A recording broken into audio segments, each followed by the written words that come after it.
Well, let's now talk to political journalist and author Gearoid O'Colmain, who joins us from Paris this evening. Thanks very much for joining us again on RT International. You're in the French capital. What's the mood and atmosphere in the city right now? We're being told that there's a state of war and a state of emergency. We've had this before. We had this in January, and for several weeks we had non-stop sirens and non-stop chatter on the radio about the threat from radical Islam and terrorist groups and so on. And so we're having a kind of a replay of that, but it has been, I think, accentuated, and we're going to have an intensification of the media campaign, which is essentially a propaganda campaign to make people in France fear Muslims. We need to be clear about the origin of the war on terror. The war on terror is, I quote, orchestrated from abroad. These are the words François Hollande used to describe this terrorist attack. Well, the attacks that have been continuing to destroy Syria, to massacre its population, have also been orchestrated from abroad. They were orchestrated by NATO, and they've been carrying these attacks out against the civilian population of Syria for 4 years now. And this is a terrorist campaign that is also orchestrated from abroad.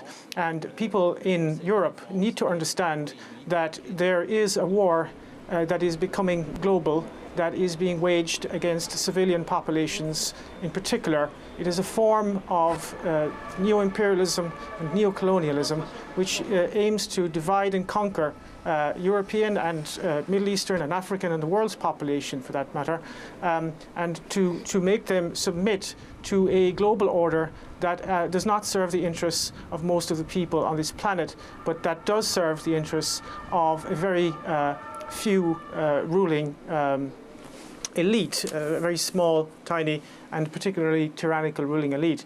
There is no war on terror.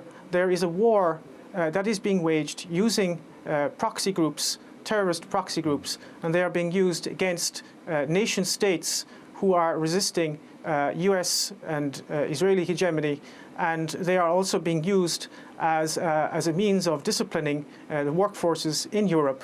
In a period of mass unemployment and austerity, you now have terrorist attacks being committed by terrorists funded, armed and trained by Western intelligence agencies. There is no such thing as ISIS. ISIS is a creation of the United States. We know that from official sources of the US military themselves. Declassified documents from the Defense Intelligence Agency have confirmed that. And the French government is now attempting to drum up support for more military intervention in Syria. And what they want to do is they want to get in on the game.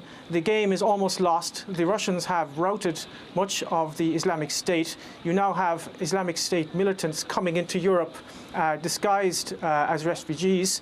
That will destabilize Central Europe, and the French government wants to get in on the game in Syria and prop up those so-called moderate rebels. There are no moderate rebels, of course, in Syria. There are Al-Qaeda and ISIS militants, terrorists who have been beheading people, eviscerating people, absolutely creating chaos and genocide right across the region, and this does not serve the Syrian people or anyone other than the Western corporate elites and their geopolitical interests. What do you expect France to do now in the light not only of Friday's terrorism, but 10 months on from Charlie Hebdo? It's not going to ease up on what it's doing, is it?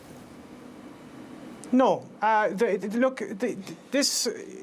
Much depends on how the French public will react. If they will, we are being bombarded now with a media propaganda campaign. There's this non-stop talk where we're told not to go out in the street. We're supposed to be fearful and keep quiet and so on. I think there is going to be a campaign against dissidents in France. They're very worried about the new media that has emerged in recent years, and they are very worried worried about the alternative media. So I think there you will see, we saw this actually after the attacks in January, you will see a conflation of terrorism and dissidence. So one of the tools which the media, the mass media uses to discredit any kind of rational questioning of the established order, and particularly the war on terrorism, is to deride those who would question the war on terrorism as conspiracy theorists. And I think you're going to see a crackdown on so-called conspiracy theorists and websites that actually publish rational and honest analysis of what is happening. So you're going to see more of that type of intellectual terrorism, which is already at a boiling point in France. I mean, it's got to the point now where you have professors in universities who are being intimidated. You have school teachers who are basically being fired for even suggesting that there may be a link between French imperialism and terrorism. There was one case recently, for example, of a school teacher who almost lost his job when he suggested there might be a link between French foreign policy and terrorism. So we are going through a period of deep intellectual terrorism. And of course, these random terrorist acts, which are a form of low-intensity civil war. I think that the current crisis, the refugee crisis, which is really a form of coercive engineered migration, because they could have easily been prevented, this form of coercive engineered migration is going to make this a lot worse, and it is going to create the conditions of civil war. It is a natural consequence, of course, of globalization, of financial capitalism. This is essentially what it leads to. I mean, it leads to a breakdown of society. And the only way in which they can kind of keep everybody down is by a policy of divide and conquer. So you're going to see a situation where you've got a very much a Wahhabized working class in France. They're being Wahhabized by the allies of the French political elite, the Saudis and the Qataris. They're building Wahhabite mosques all over the place. And that is going to Wahhabize the youth, and they're going to be then used as pawns, if you like, in much bigger geopolitical wars, proxy wars against Russia, proxy wars against Iran in the Middle East, and so on. And that is going to create massive social unrest. It's going to divide working people against each other. And the only people who are going to actually benefit from this are the war contractors, the military-industrial media intelligence complex. So in whatever way you look at this, I don't know who exactly committed this attack and this atrocity, but the real people who are responsible, whether directly or indirectly or consciously or unconsciously, is the French government, because they have been complicit in terrorism in the Middle East and all over Africa. And that needs to be understood. And if we don't understand that, this is going to continue and it's going to deteriorate. We will find ourselves in a situation under military law, martial law, if this continues. So it really needs to be analysed and understood.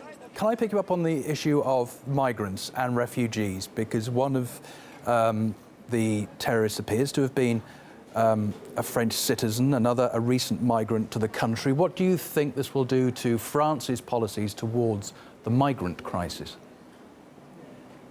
Well, I think there is sufficient evidence to suggest strongly, in fact, that the current crisis, I mean, the migration crisis is something that is ongoing, and there are different waves. You've got different waves coming up from Libya, you've got the ones coming up from Syria and up through the Balkans. But the current kind of refugee crisis, as it were, is what I would refer to as coercive engineered migration. This is a term used by Kelly Greenhill, a US academic, who wrote an interesting book on this, whereby she shows that migration can be used as a tool by one state to destabilize another state.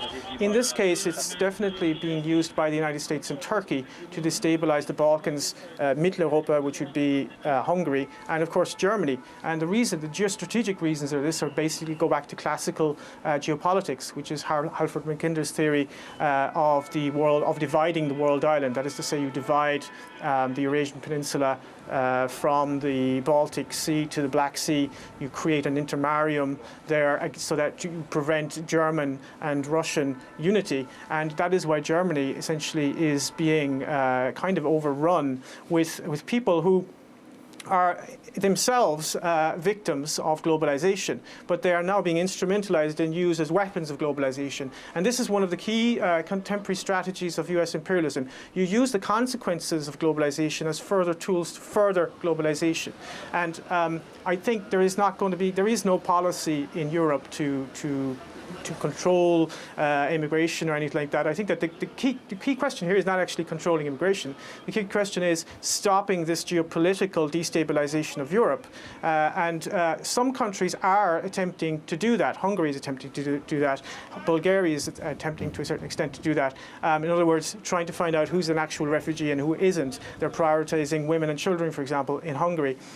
That's a rational approach. But of course, Viktor Orban of Hungary is being demonized by the European Union for his insistence on implementing the laws of the European Union and of a Hungarian nation state. Here, you're in a situation where the French government is totally subordinate to US dictates. This is a country that has been completely taken over by US imperialism, just as Germany. And France doesn't really have a foreign policy. It does whatever Washington tells it to do. OK, it's always good to get your thoughts on this. Gearoid O'Colmain, thanks very much for joining us from Paris this Saturday evening.